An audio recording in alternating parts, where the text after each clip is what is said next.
Hello everyone, कैसे हैं आप लोग। उम्मीद है अच्छे होंगे। आज हम लोग जन्म नियंत्रण यानी बर्थ कंट्रोल और या गर्भ निरोधक तरीके कॉन्ट्रासेप्टिव्स के बारे में पढ़ेंगे। ठीक है। गर्भ निरोधक के निम्न तरीके होते हैं। पहला, प्राकृतिक विधियाँ नेचुरल मेथड्स। दूसरा, अवरोधक विधियाँ बैरियर मेथड्स। तीसरा, रासायनिक विधियाँ केमिकल मेथड्स। और चौथा, अंतर्गर्भाशयी युक्तियाँ इंट्रा यूटेराइन डिवाइस IUDs। तो इसमें से ये वाला सबसे भीविया है। ठीक है, चलिए आगे बढ़ते हैं। छठा है मुंह से दिया जाने वाला गर्भ निरोधक ओरल कॉन्ट्रासेप्टिव्स ओरल पिल्स।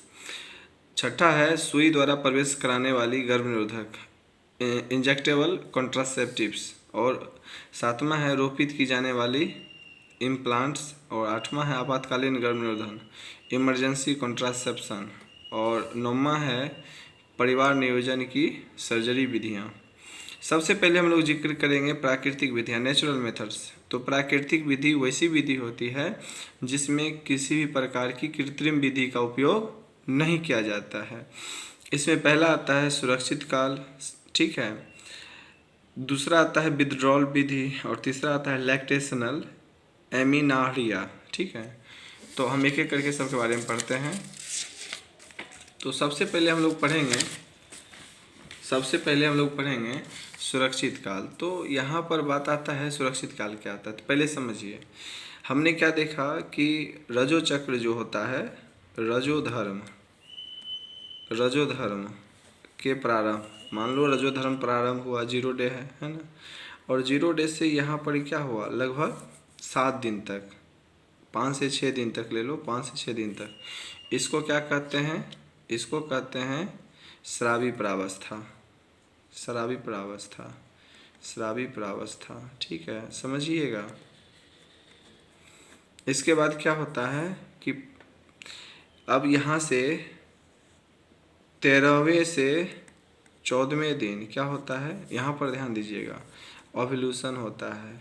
क्या होता है? अंडोत्सर्ग होता है। तो यहाँ पर क्या हो गया भाई, जो अंडोत्सर्ग हुआ, मान लीजिए यहाँ पर ध्यान देना है और समझना है। अंडोत्सर्ग हुआ तो आपने क्या देखा कि ओवरी से एग निकल करके कहाँ गया?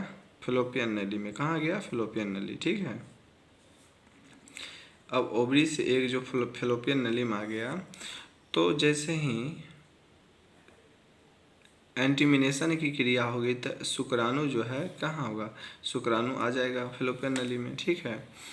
तो ये जो निषेचन, जनन के दौरान निषेचन यानी अन्न निषेचन जो होगा, ये 13वें से 14वें दिन से लगा करके 21वें दिन तक बना रहता है। यानी 21वें दिन तक क्या है?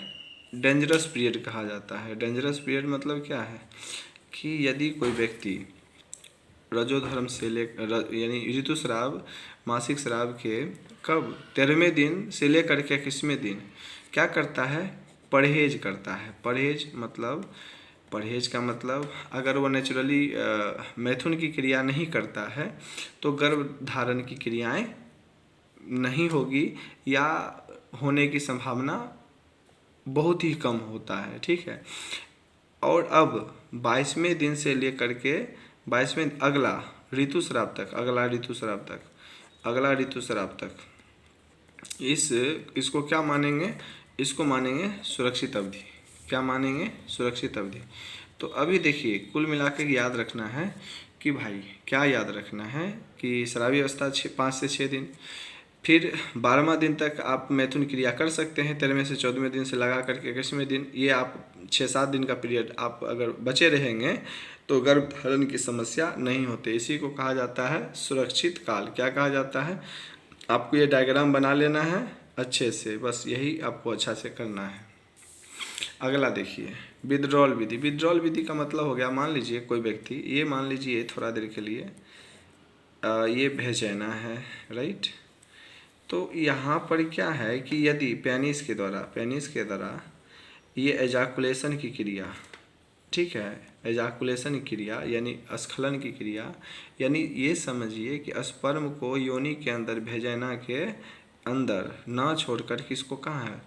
जब जब क्या होगा कि एजाकुलेशन होने वाला होगा, यानी सीमेन भेजाना के अंदर इंजेक्ट होने वाला होगा, तो इसको पेनिस को बाहर निकाल लेना है और बाहर निकाल करके स्पर्म को छोड़ना है। इसी को कहते हैं विथड्रॉल विधि।